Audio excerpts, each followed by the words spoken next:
ہم پہ ہر دم تیری رحمت، ہم تو اس قابل نہ تھے۔ ہم پہ ہر دم تیری رحمت، ہم تو اس قابل نہ تھے۔ ہے عنایت ہی عنایت، ہم تو اس قابل نہ تھے۔ ہے عنایت ہی عنایت، ہم تو اس قابل نہ تھے۔ ہم سے ہر دم الحمدللہ رب العالمین، والصلاة والسلام على اشرف الانبیاء والمرسلین وعلى آلہ واصحابہ اجمعین ومن تبعہم بإحسان الى یوم الدین، اما بعد۔ بزرگان محترم، روزہ کن حکمتوں اور مصلیحتوں کی وجہ سے مشروع کیا گیا ہے، اس پر کل گفتگو کی گئی تھی اور بتایا تھا کہ روزے میں روحانی اور دینی حکمتیں بھی ہیں اور جسمانی اور دنیاوی حکمتیں بھی ہیں۔ کل چند اہم دینی اور روحانی مصلحتیں اور حکمتیں میں نے آپ کے سامنے بیان کی تھی۔ آج روزے کے جسمانی اور دنیاوی اسرار اور حکمتیں پیش کرنا چاہتا ہوں، مگر آگے بڑھنے سے پہلے ایک بات ذہن میں اچھی طرح بٹھا لینا چاہیے کہ روزہ ہو یا نماز یا اور کوئی عبادت، اس میں اصل تو یہ ہے کہ وہ اللہ کی عبادت ہے، اور ان کو عبادت سمجھ کر ادا کرنا چاہیے، اور اس کے روحانی اور دینی فائدے اور اسرار پیش نظر رکھ لینا کافی ہے۔ باقی ان میں جو دنیاوی اور جسمانی فائدے ہیں وہ اپنی جگہ پر ہیں، مگر ہماری عبادت ان کی وجہ سے نہیں ہوگی، بلکہ عبادت تو ہوگی اللہ کو پانے کے لیے اور اللہ کی رضا کو حاصل کرنے کے لیے، اور یہ فائدے خود حاصل ہو جائیں گے۔ اور اگر کبھی یہ فائدے ہمیں نہ بھی ملیں تو بھی ہم اللہ کی خاطر، اللہ کی رضا کی خاطر ان کو انجام دیتے رہیں گے، کیونکہ یہ دنیاوی فوائد ان عبادات کا اصل مقصود نہیں ہے، بلکہ ضمنی چیزیں ہیں۔ ان کو مخصوص سمجھ لینا اور انہی کے پیش نظر نماز اور روزے کی عبادات کو اختیار کرنا جہالت کی بات ہوگی۔ جیسے حضرت مولانا پیر ذوالفقار صاحب نقش بندی دامت برکاتہم نے یہ واقعہ بیان کیا ہے کہ ایک لڑکی ان سے بیعت ہوئی، اور اس کے بعد بڑی لمبی لمبی نماز اور عبادت میں رہنے لگی، سجدہ بہت لمبا لمبا کیا کرتی تھی، حالانکہ وہ کوئی ایسی نیک اور اللہ والی نہیں تھی کہ اس کی اس لمبی نماز کو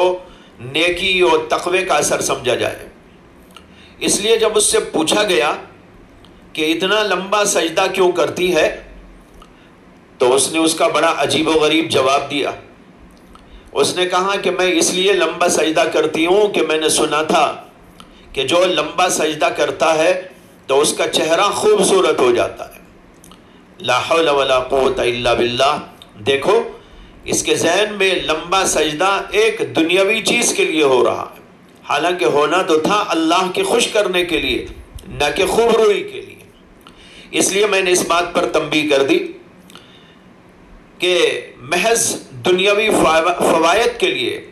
دنیاوی مقاصد کو پیش نظر رکھتے ہوئے عبادت نہیں انجام دینا ہے۔ عبادت تو ہے اللہ کے لیے، اللہ کی رضا کے لیے، باقی اس کے اندر بہت ساری حکمتیں، مصلحتیں اور اسرار پوشیدہ ہیں، وہ ہم کو خود بخود حاصل ہوتے جائیں گے۔ الغرض یہ عبادات کی دنیاوی مصلحتیں اور حکمتیں مقصود نہیں، ہاں ان کو سننے سے ہمارے ایمان میں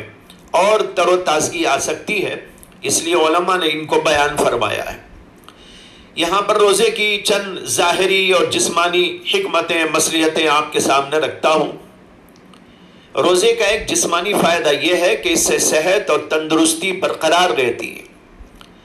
معدہ ہمیشہ پر رہنے سے اور برابر کھاتے پیتے رہنے سے مختلف قسم کی بیماریاں جنم لیتی ہیں، بلکہ بعض ڈاکٹروں کا کہنا ہے کہ اکثر امراض اور اکثر بیماریاں کھانے کی بے احتیاطیوں اور بے اعتدالیوں ہی سے پیدا ہوتی ہیں، اور تمام اطباء اور ڈاکٹروں کا اس بات پر اتفاق ہے کہ کھانے کی کمی اور معدے کو خالی رکھنا بہت ساری بیماریوں کو دور کرنے کا سبب ہے اور صحت کے برقرار رکھنے میں اس سے مدد ملتی ہے۔ علامہ ابن طولون اپنی کتاب المنہل الروی فی الطب النبوی کے اندر لکھتے ہیں کہ مشہور زمانہ حکیم بقراط نے کہا تھا کہ صحت کے قائم رہنے کے لیے مشقت اور تعب ہونا چاہیے، اور کھانے اور پینے میں احتیاط ہونی چاہیے، اور معدے کو پر رکھنے اور ہمیشہ اس کو بھرا رہنے سے بچنا چاہیے۔ نیز بقراط نے کہا تھا کہ ہر چیز میں زیادتی اور حد سے بڑھنا طبیعت اور فطرت کے خلاف ہے، لہذا کھانے پینے سونے اور جمع کرنے سب میں اعتدال ہونا چاہیے۔ دوسرا فائدہ روزے کا یہ ہے کہ روزے سے بہت سارے امراض اور بیماریوں کا علاج ہو جاتا ہے۔ میں یہاں چند ماہرین ڈاکٹروں اور تجربے کار لوگوں کے اقوال ذکر کرتا ہوں جس سے اس بات کا اندازہ کیا جا سکتا ہے۔ ایک امریکہ کا ڈاکٹر مارک فارڈون، اس نے کہا کہ میں نے بہت سے مریضوں کا علاج روزے سے کیا ہے، اور ہر انسان کو روزہ رکھنا چاہیے۔ وہ کہتا ہے کہ ہر انسان کو روزہ رکھنا چاہیے اگرچہ کہ وہ بیمار نہ ہو، کیونکہ جسم میں غذاؤں اور دواؤں کی سمیت جمع ہوتی رہتی ہے،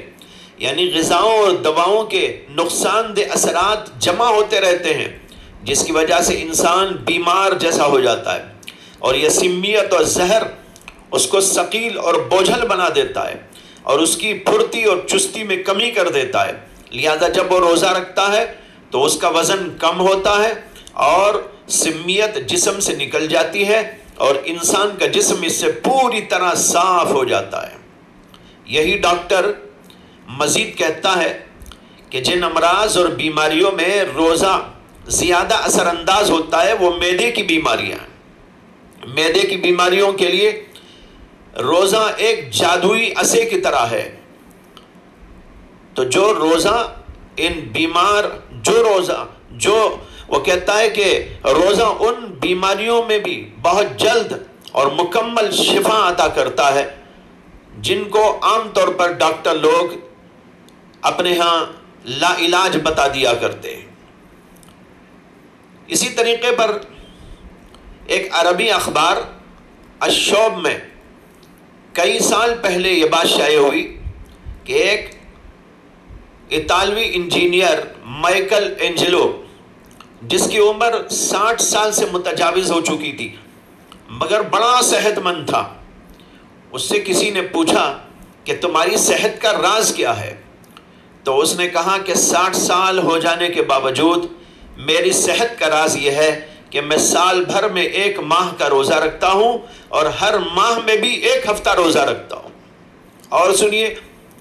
عربی اخبار الشرق کی پرسوں کی اشاعت میں یہ بات شائع ہوئی ہے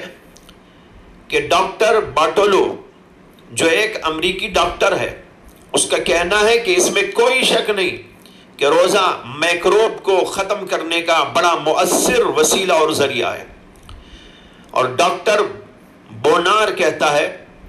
کہ روزے سے ہر اس بیماری کا علاج کیا جا سکتا ہے جس کو درست کرنے سے دوسرے علاج ناکام ہو گئے۔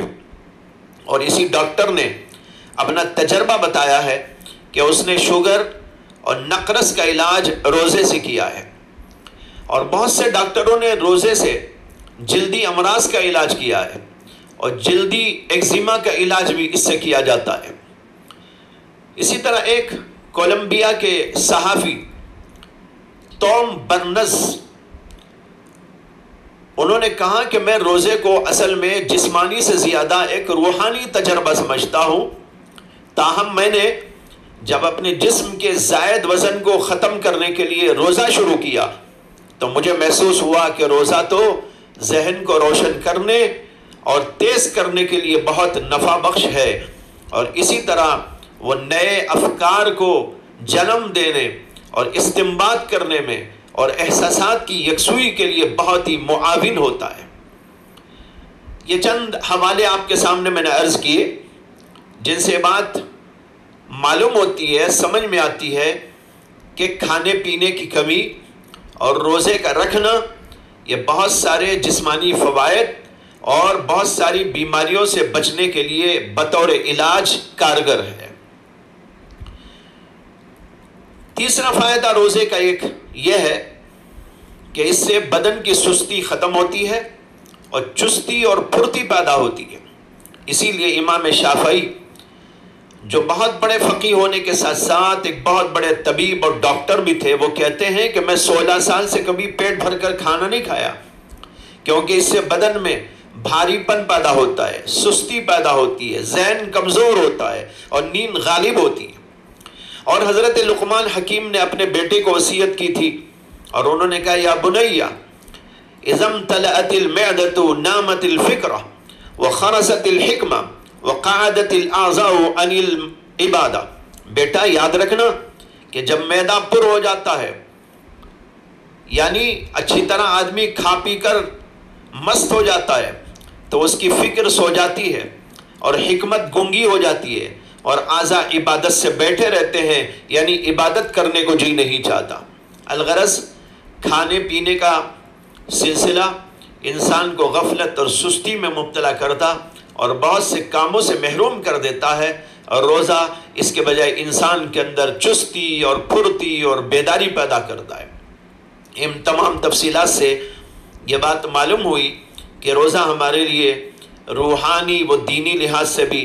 بہت مفید، نہایت نفع بخش ہے، اور دنیاوی اعتبار سے بھی اس میں بڑے فوائد اور مصلحتیں پوشیدہ ہیں۔ یہ ہے روزہ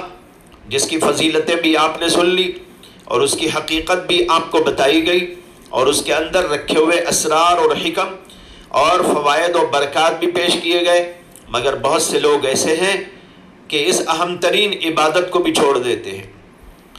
یا رکھتے تو ہیں لیکن جیسا رکھنا چاہیے ویسا نہیں رکھتے،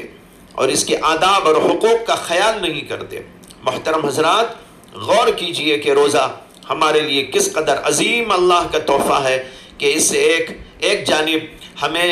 فرشتوں کی صفات سے آراستہ پیراستہ کیا جاتا ہے، اور ہمارے اندر نیکی اور تقوی کی اسپرٹ پیدا کی جاتی ہے، اور صبر اور قوت برداشت پیدا کی جاتی ہے، اور انسانیت سے ہمدردی و غمخواری کا جذبہ پیدا کیا جاتا ہے، تو دوسری جانب اس میں ہماری جسمانی صحت اور تندرستی کا لحاظ رکھا گیا ہے۔ اس طرح روزہ ہمارے لیے ایک عظیم تحفہ اور نعمت ہے۔ لہذا میں گزارش کرتا ہوں کہ روزے کی اس عظیم الشان عبادت کو واقعی عبادت بنانے کی کوشش کریں، اور اس کے ثمرات و برکات کو حاصل کرنے کی پوری جد و جہد کریں۔ اللہ سے دعا ہے کہ اللہ تعالیٰ مجھے بھی اور آپ کو بھی اس کی توفیق عطا فرمائے۔ وآخر دعوانا ان الحمد للہ رب العالمین۔